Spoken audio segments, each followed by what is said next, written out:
The chair recognizes Mr. Cutler of Duxbury. Thank you, Madam Speaker. And through you to the members, I rise in support of the consolidated amendment. First, I want to thank Speaker Mariano, Chair Michaelwitz, Vice Chair Ferranti, and the House Ways and Means team for all the great work on the budget, both today and throughout the week. Really grateful for all their work and the great staff that's been working so diligently, Tim and Blake and the whole team. We're very appreciative. I wanted to also thank and acknowledge my distinguished Vice Chair, the gentleman from Barnstable. I want to thank the Labor Committee staff, including Rob, Emily, Lilla, Cole, and Christina. We appreciate all the great work that they do.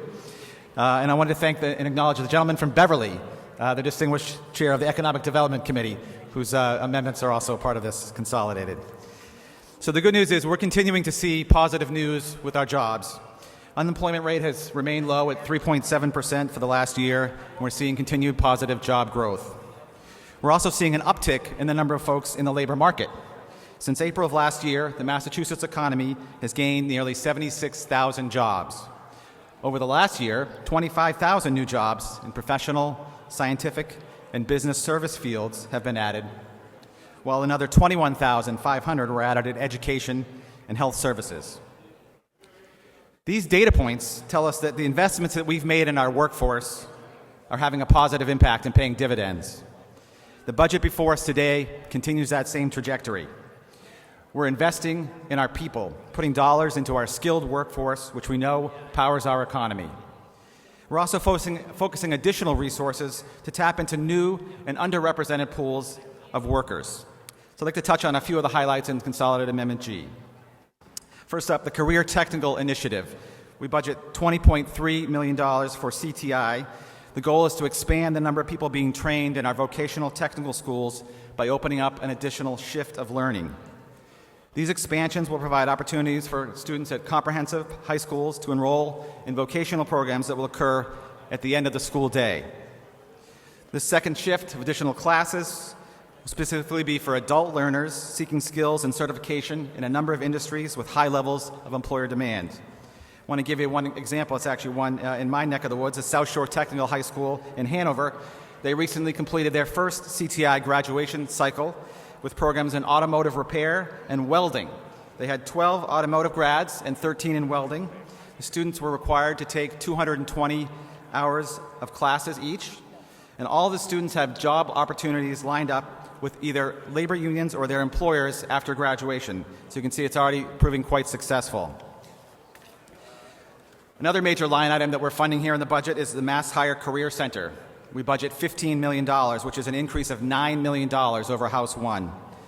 Our career centers prepare unemployed and underemployed workers looking to re-enter the job market through counseling, training, and referrals for reskilling opportunities. They also serve as a critical conduit between job seekers and businesses with open positions. Money from this line item is used to support career center staffing and infrastructure, while much of the federal funding is for the career centers themselves, targeted to fund specific training programs. Just to give you another quick example, up on the Merrimack Valley in the area of Lawrence, Mass Hire Merrimack has used these extra funds to cover the cost of staff development, such as resume writing training, and also enable the purchase of new computers and chairs for staff and new furniture for an updated, more modern resource room. Way out in Franklin, Hampshire, Mass Hire, Greenfield, Northampton area, that funded an outreach and marketing campaign to improve targeted outreach and engage more diverse populations. And at Mass Hire Lowell, these funds were used to fill a position dedicated to young adult career services. Those are just a few examples of this funding being put to good use. Reentry workforce development is another major line item. We budget this at $4.7 million, an increase of $2.25 million. This focuses on improving workforce outcomes among individuals returning to the workforce after a period of incarceration. I recently had a chance to visit the Massasoit Community College in Brockton and Canton and saw their partnership with the Department of Correction and the Plymouth County House of Correction. They're hosting a diesel mechanic training certificate program that prepares these students for careers in the diesel fuel industry. These are skills that are much in demand and offer a lucrative entry-level salary and a long-term career path. I want to also highlight our registered apprenticeship expansion. Our budget here funds this at $5 million, which is an increase of $4 million over FY'23. This supports the growth of registered apprenticeships in new industries. This program has been used to develop curriculums for state-approved apprenticeship programs in healthcare, manufacturing, technology, and other industries that are not commonly associated with registered apprenticeships.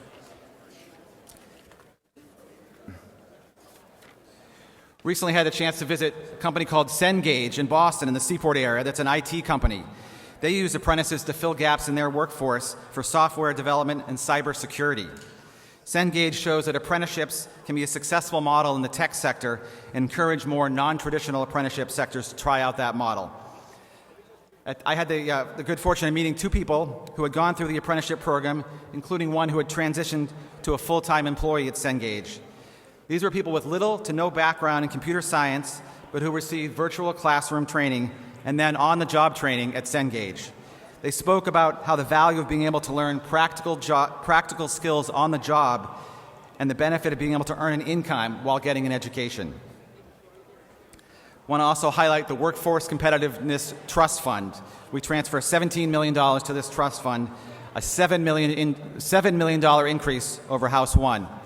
Now, this funds occupational training opportunities for workers with limited or no connection to the labor force, focusing on high-demand industries. These are employers with job openings that can partner with vocational training providers such as community colleges or vocational technical schools to help people attain necessary credentials for employment. I learned about the story of Neridia, a 37-year-old mother of two who worked a full-time factory job.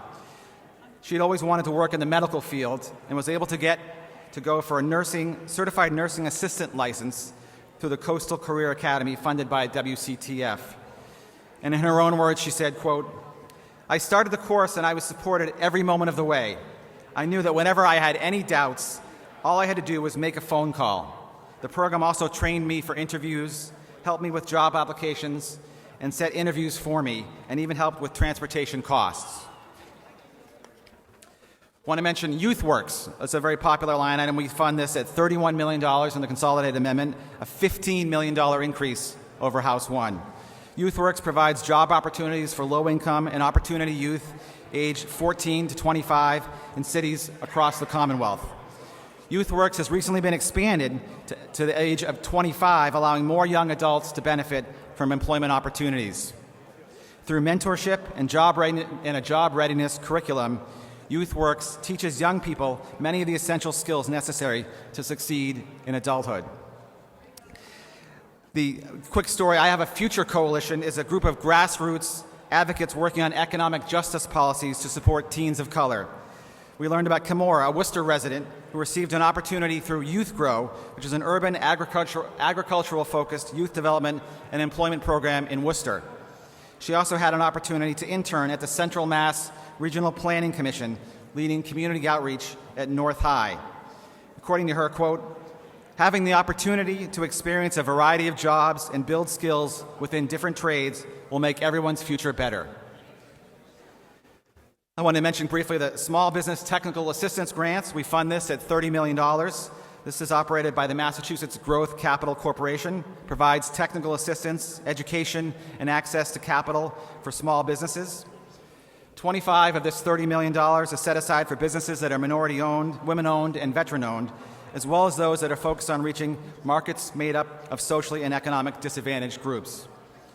Learn the story about Ernest Harvest Time, a grocery store in the city of Lynn that's owned by Guatemalan immigrants, received support through the Community Capital Fund and allowed them to purchase the building they're currently operating under.